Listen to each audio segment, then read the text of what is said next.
Heavy metal was created to be enjoyed live. So let's take a look at some of the most influential live albums in hard rock and heavy metal and then discuss a little something about them. Here you go.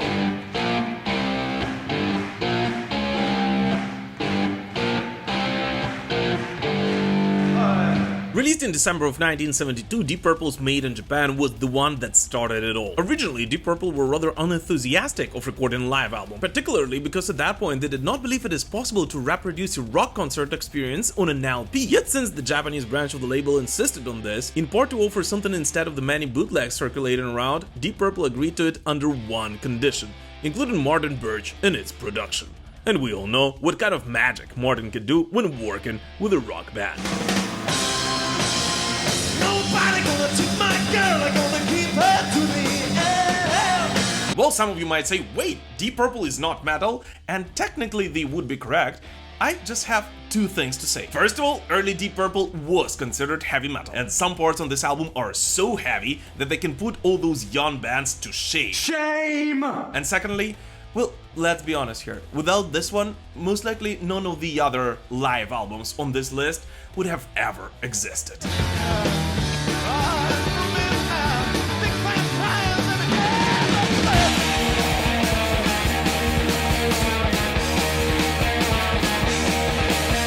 Motorhead is a unique band whose live shows never disappointed, even when Lemmy was clearly struggling on stage. Don't forget us.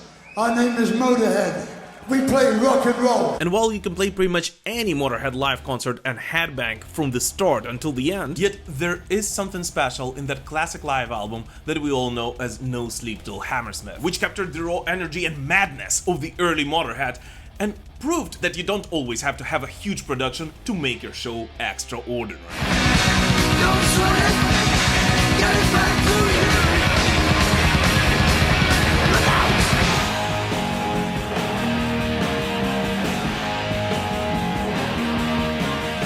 Released on the 10th of September in 1975, Alive received the worst possible reviews from contemporary critics an album could have possibly gotten, with Rolling Stone calling Kiss music awful and criminally repetitive.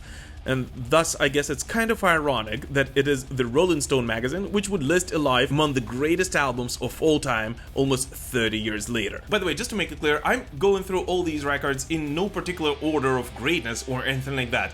And that was in fact a very deliberate choice, for no matter which I'd call the absolute best, you most likely would hate me for that. Yes, that's true.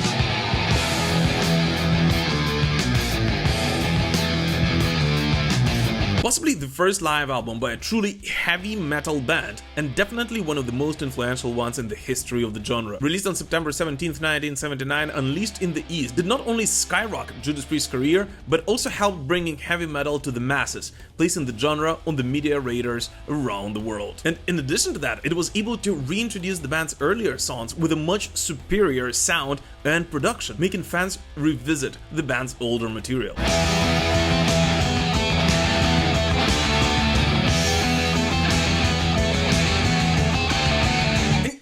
The weirdest thing about it is that even though it did not come with a video, its artwork, together with the incredible job done by Tom Allen, just screams raw power and energy, evoking the visions of a true metal show in your head, which made thousands of young kids all around the world eager to go out and see not only Judas Priest, but also support their local metal scene, which suddenly has received an updated sound and its own look.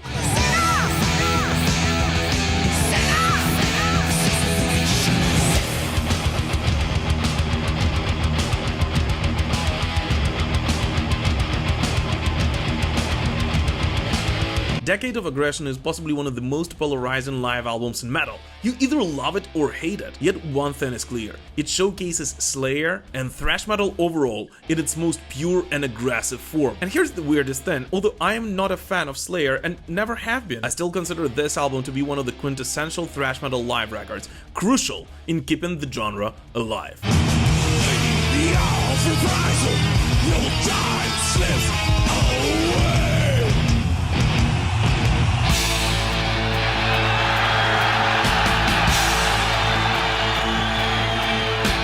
Recorded on the 30th of April 1978 in Glasgow, If You Want Blood, You've Got It is an eternal tribute to the talent and greatness of the legendary frontman Bon Scott. And here we have to be fair, some of the latter AC/DC live records, including the visually stunning, partially thanks to the incredible audience live at River Plate, are all great on their own, and yes, I actually do tend to come back to them quite often as well. Yet what makes the AC/DC live album debut so special is how true it stands to the band's and to the scene's spirit of the late 70s. As with its sound, it simply transports you in space and time to that one night at the Apollo Theater from its opening notes.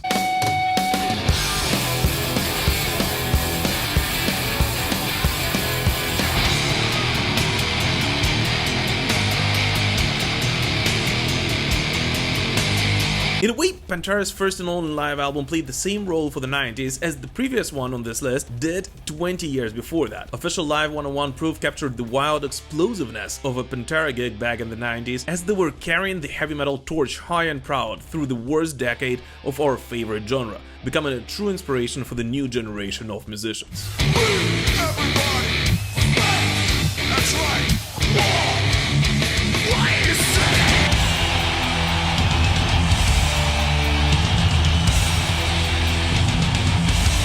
Out of the many live albums by Metallica, because one of the cool things about this band is that it turns every show into a live album, is the one which was able to capture the band in between the two different eras, capturing the best of their early days with all of its raw aggression and the new age, in which they have essentially become the biggest name in the history of heavy metal. And in my opinion, there is no other live release by this band which was able to do it so perfectly, becoming essential not only for any Metallica fan but also for all those who want to understand how come this band was able to become what they are today, breaking the barriers between the underground and the mainstream.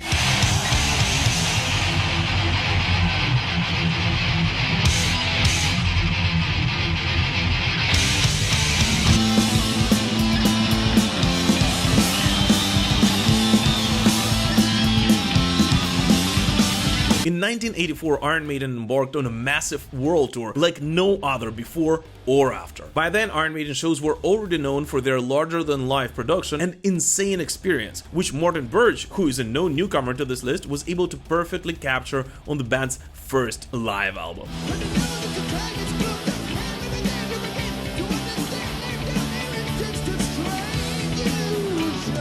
And here's the weird thing, as a diehard Iron Maiden fan, out of the early live records, I actually find myself returning to Beast over Hammersmith more and more often in the last several years.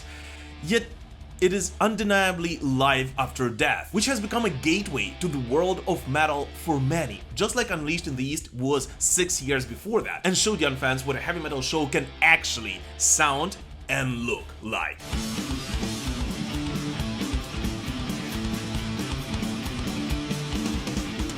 By the way, so far we released long and detailed episodes about 2 of the albums out of this list, which you should definitely watch next. But which one out of this list should I release a special video on next? Please let us know in the comments. As always, thank you so much for supporting me, this show, and Ukraine through this very, very difficult time. We will prevail. Slava Ukraini!